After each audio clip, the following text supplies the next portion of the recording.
let's dive into Justin Verlander. Now, this is all fun and games, right?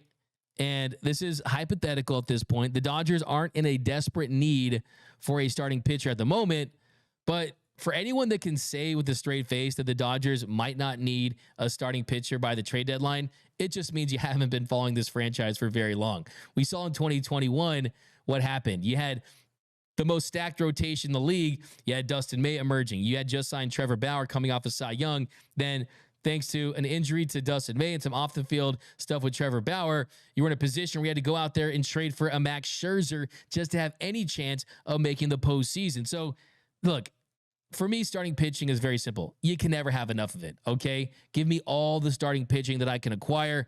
And the question is Justin Verlander makes sense? Well, John Heyman, he said in his recent piece for the New York Post about the idea of Justin Verlander, he said that Justin Verlander is someone that could make sense for the Dodgers and that he has a no trade clause. He will have to pitch better than he did Tuesday against the Yankees, but the guess is he might accept LA or close to his hometown in Baltimore. So that is where you start with Justin Verlander, is he has a full no trade clause. We saw what happened when he was with the Mets, right?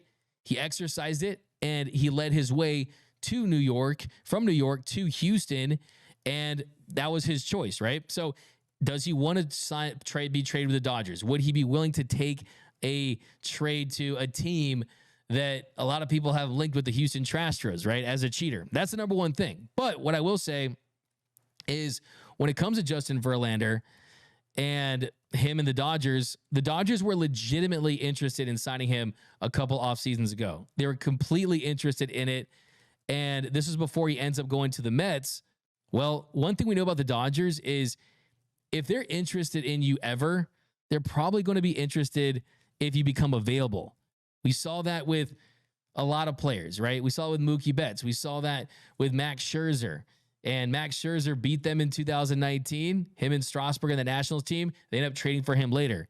Verlander is someone that they've shown interest in, and I just wouldn't be shocked if he became available and they needed starting pitching that they would consider doing it. Now, interesting thing about Justin Verlander is he has a vested option for the 2025 season if he pitches 140 innings this season.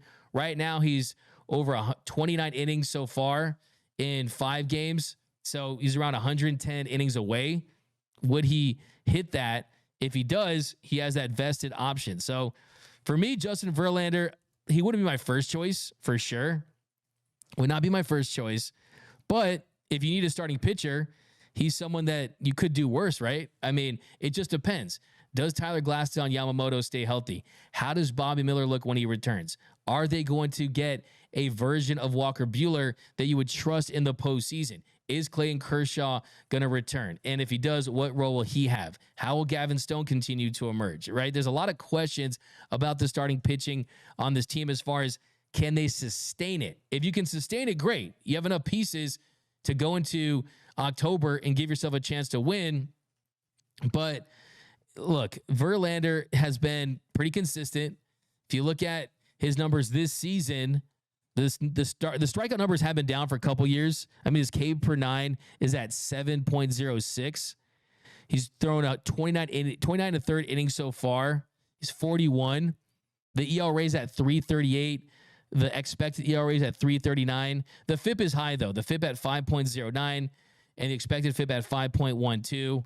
You would definitely want to see some of those peripherals go down before you give up anything big to get him.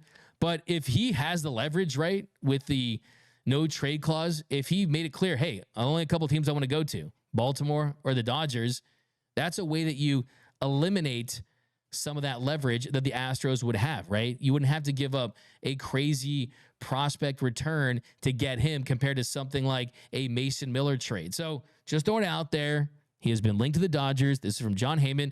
I'm not gung-ho on this. Look, I'm not the biggest Justin Verlander guy there is, but if they needed starting pitching, there is a world where it would make sense for the Dodgers. And like I said, if they've shown interest in you in the past, they most likely will still carry that interest. Mason Miller is the guy that I know a lot of you want. Mason Miller is putting together quite possibly one of the best seasons that a reliever has ever had. That's how good he's been so far. In 18 1/3 innings, he has a .98 ERA. He literally has a negative .22 FIP. If you look at the strikeouts, I mean, almost 19 strikeouts per 9. He's striking out over 50% of the batters that he's facing. He's punched out 38 of 67 batters on the season. These are video game numbers, right? These are absurd numbers. And if you look at his baseball savant page, looks like a murder scene, man. There's just red everywhere. Red everywhere. And he's on pace for a 4.7 F-WAR season. To put that into context, that's one of the best ever. I mean, you would be right there with Eric Gagne. Eric Gagne had a 4.7 F-WAR season in 2003. So, look, the thing about Mason Miller and what John Heyman said about Miller was that he is going to most likely be available. It's just at what price? It would require a king's ransom. Hepatitis See You Later says Mason Miller not worth it.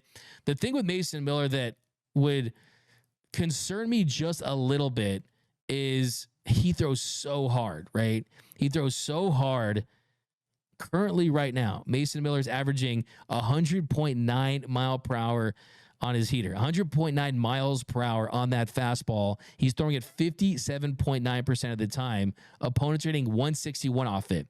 And then he pairs that with that slider that he's throwing at a 41.4% clip. Opponents are hitting 65 off of that. He also throws a changeup that he's thrown just twice this season. So he's a four-seam slider kind of guy. That plays up in the postseason. He can work it up in the zone. It's absolutely filthy. And he's going to be expensive, right? 6 more years of team control, including this season. He's pre-arbitration. So you would have to give up 2 top 10 prospects just for the Oakland A's to pick up a phone. So are you comfortable with giving up 2 top 10 prospects for a reliever?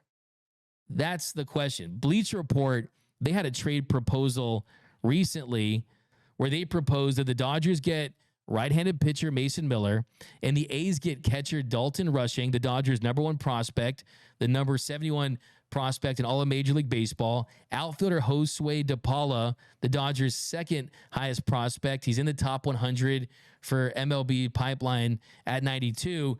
And then right-handed pitcher Kyle Hurt, the Dodgers' #4 prospect. So you'd be giving up your #1, your #2, and Kyle Hurt, who's currently hurt with shoulder inflammation, for Mason Miller. That's a big haul. That's a very, very big haul for a relief pitcher. And if you're the Dodgers, though, if you truly believe that he puts you over the top, that he's the final piece in this World Series puzzle, and that you can't trust some of these relievers to return to form, then I think maybe you consider doing it and you lock up your closer spot at an affordable rate for quite some time, right? Pre-arbitration. He's extremely affordable based on going out there and signing a premier reliever. He's 25 years old, 6'5", 200 pounds. And if you're the Oakland A's, though, I mean, I'd absolutely sell him. I would absolutely look to maximize the value for him, because when you look at pitcher injuries, it feels inevitable for some of these guys, and you're trying to think long-term. We don't even know where we're going to play, man. Are you going to be in Sacramento? Going to be in Vegas? Going to be in Oakland? Your fan base is just dwindling. I mean, at this point, the fans that go to Oakland A's games, they're painted as seats, right? I mean, they got no fans right now. So I don't see why you wouldn't trade him. It's just a matter of how many big offers are they going to get, and do they value the Dodgers prospects? So that to me is one where, man, I don't know if I pull the trigger on that at that price. For me, if I'm going to give up 2 of my top 10 prospects, I'm calling the Toronto Blue Jays, and I'm trying to see if I can get Bo Bichette, get him signed to an extension, keep Gavin Lux at second, where he's starting to click offensively. The offense has improved. The defense has been great all season. And then the conversation becomes, maybe we throw Mookie Betts back in right field, because you need an outfielder and you need someone that you know can handle that position at an elite level. That's just what I would do. If it's me, throwing Mookie back in right, trading for Bo Bichette, throwing Gavin Lux the keys at second for the long term. And that's a World Series move right there. But this is all just fun and games, hypothetical stuff. But Mason Miller, as of right now, if you could get him, it could change the complexion and really shorten these games, because starting pitching's already been great. To have a lights out guy, and then you throw Evan Phillips into that fireman role, oof, this team could be literally one of the best, the greatest baseball teams of all time. Literally one of the greatest baseball teams this sport has ever seen in all facets if you would do something like that. But let me know down below in the comment section, Mason Miller.